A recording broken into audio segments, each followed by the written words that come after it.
Hey everyone, welcome to today's edition of One Single Story. It is Tuesday and we're in the book of Malachi chapter 2, the verses 10 through 16. And it begins there in verse 10. It says, "Are we not all children of the same Father? Are we not all created by the same God? Then why do we betray each other, violating the covenant of our ancestors? Judah has been unfaithful and a detestable thing has been done in Israel and Jerusalem. The men of Judah have defiled the Lord's beloved sanctuary by marrying women who worship idols.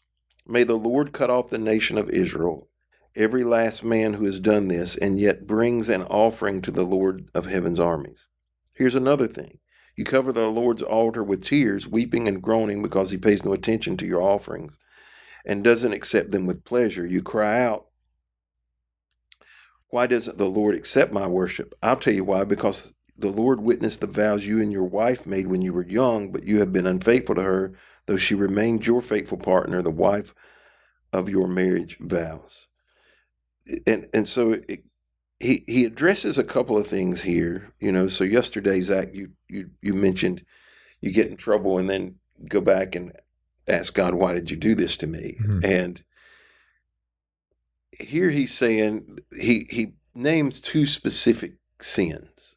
Um, he's the first one is you're marrying unbelievers. That's sin number one. Sin number two is you're married, but you're committing adultery. But yet you come and expect to have a relationship with me like it is okay. Mhm. So the question is, what causes people to believe that these types of sins, particularly what I would probably title sexual sins, but things like adultery, are not harmful to their relationship with God? Why do they believe, okay, I can do this and still be in right relationship with him? I think a lot of times that people want to justify it to either please themselves or the people that they're surrounded by because, culture constantly wants to push against what God says, and even just to get a foot in the door will just kind of begin to warp or bend scripture or say that that doesn't apply to today's culture or something like that. Um, I think a lot of times it's either just to please yourself or to please the people that are the voices in your life.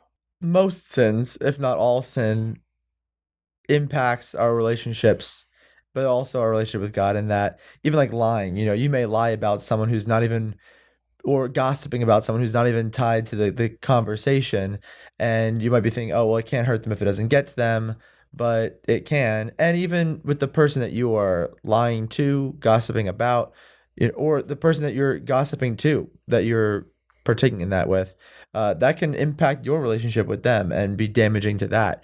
And those are what some people might consider minor sins, and something like adultery that I would is pretty major, and all those sins, that just goes to show that all sin impacts our relationships, and relationships are so important to God, our earthly relationships, and because also too the way we act impacts how other people see God.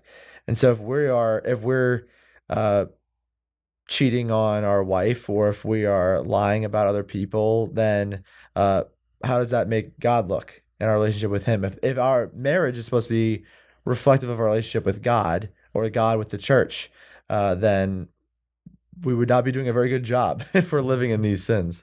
By the time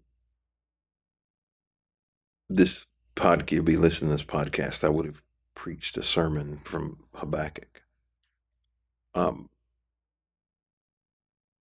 dealing with some of this. But are all sins equal in the eyes of God? Categorically, I would say yes. Um, Impact wise or penalty wise, I would lean towards no. So I think like you were saying, the impacts of sin on our own lives, I think certain sins can have way more impact than other sins in terms of how God views them. I think that it's kind of like I've used the example of like us versus Hitler. We think Hitler is way worse than us, but to God, it's like both both are evil, and so both need Christ just as much, and so to him, it's like, it's, we're over here comparing ourselves to other people. Oh, this person's worse than me, or that person, oh, I'm better than them, and yet, or like I haven't committed the sins that they've committed, but like in comparison to God and His glory, we're like just two pieces of dirt. Who cares if one piece of dirt is dirtier than the other piece of dirt? It's like they're just pieces of dirt. But God still loves us enough to send His Son for us. And so I think we could argue what's worse and what's not. But I don't I think all God cares about is that the clean versus unclean. Are you with me? Have you put your faith in my Son, or have you not? My view of that has evolved over time. I would say that earthly consequences of sin vary by sin. If I steal a dime or I steal $10 million, stealing is the sin. But the consequences are completely different. I'm not going to jail over a dime. I probably am going to jail over $10 million, So the consequences horizontally, that's the way I describe it, are different. I would have said that vertically to God that there's no difference in sin. But that's evolved over time. And here's what I would say about it today. From a price standpoint, meaning the cost that it took to cover that sin, it was a single price. But God's response completely is different to some sins than other sins. So,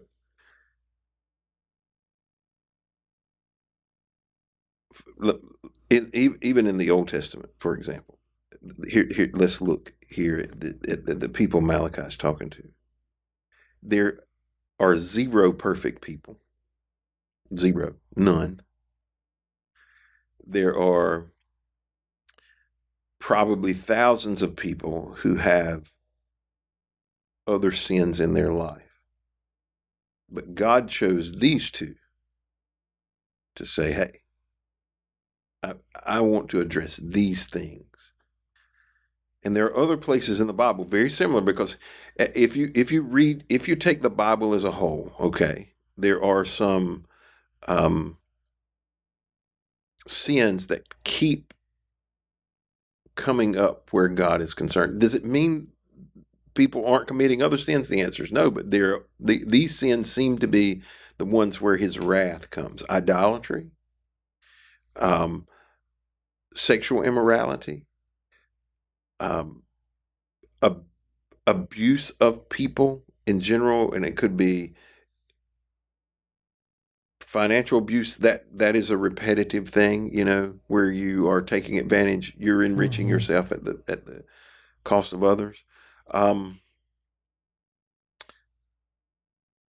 Money in general. In Malachi, we'll talk about this, I think, tomorrow, maybe, or in the next couple of days, because Malachi is famous for his tithe and offering conversations. How you handle money repeatedly shows up from the beginning of Scripture to the end of Scripture, and it affects your spirituality. So even when you get to the New Testament,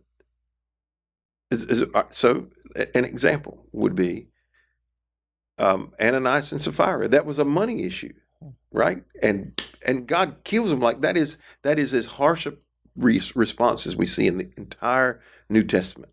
But it seems that there are a group of sins that are patterns, and what I think about them when I think about them is they seem to be the ones that trip us up the most.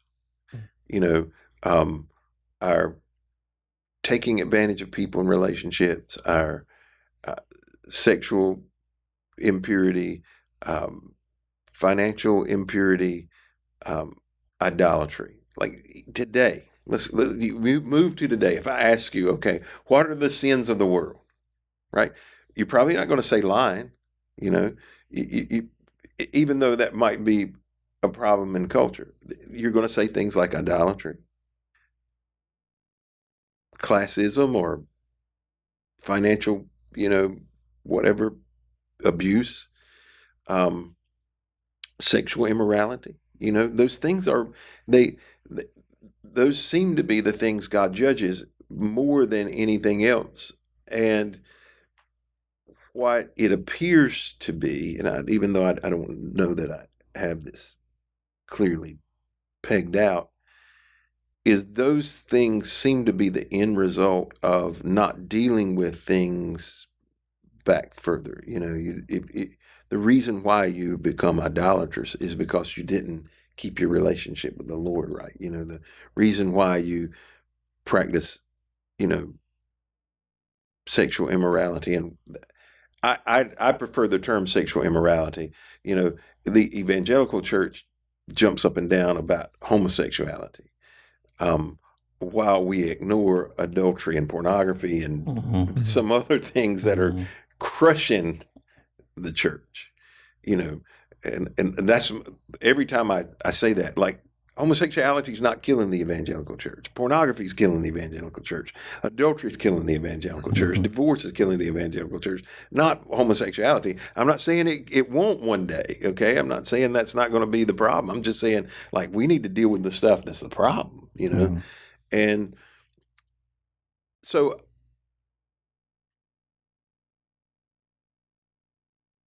my answer is the price is the same that had to be paid. But I do think God views some sins differently. I just think He does. A lot of the sins that you named off that you feel are elevated are rightly so, because those sins right there affect and harm and corrupt other people along with you.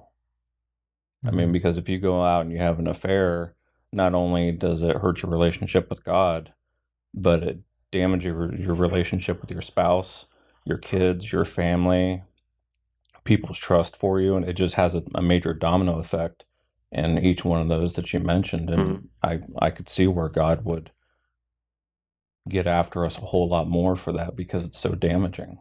Also, I think too, like, you might like consider like certain, I've heard of the term like lifestyle sins, like, if you are cheating on your spouse, that leads to a whole plethora of other sins, right? Lying, and what other? I mean, like, you it can lead to can't be lot a of things. truthful adulterer. Yes, and so You got a messed up marriage. Yeah, and that's the thing too. Or if you're living in, like, sexually immoral, there are certain sins that like lead to other sins, and just lead to a lifestyle of sin, and that's where I think that for us, I think as a church, those are the things I think that instead of like tackling, sometimes we do tackle specific things, and I think it's important that we are talking about all kinds of sin, and just talking about sin in general, because there are some people who very much avoid that. But I think it's very important that we tackle those things, but that we help people, and we even, in a biblical way, to get out of those lifestyle like of sin, because it impacts everything, and like you were saying too, it leaches out and affects other people and can lead to much greater problems. Well, thank you for joining us today on this edition of One Single Story. I hope you'll be back tomorrow as we continue our conversation around the book of Malachi.